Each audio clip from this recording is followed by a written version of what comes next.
जयराम जीरी राजसमंद में ने आज एक बड़ी घटना घटी है जनमीने की अमर जवान ज्योति पार्क में ने स्थित भीमराव अंबेडकर और महात्मा गांधी की मूर्ति ने कणी असामाजिक तत्व तोड़ दी थी और वनी विरोध में ने भीम आर्मी भारत एकता मिशन रा बैनर तले जिला कलेक्टर राजसमंद ने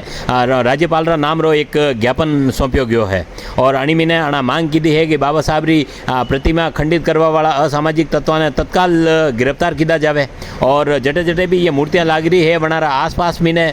कैमरा लगाया जावे। अणी मौका पे भीम आर्मी प्रदेश महासचिव सुरेश मेघवंशी, प्रदेश उपाध्यक्ष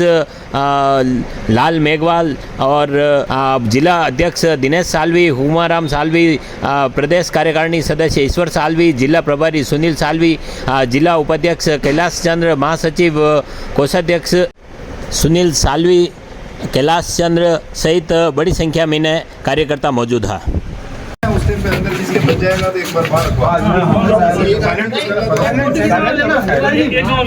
बाहर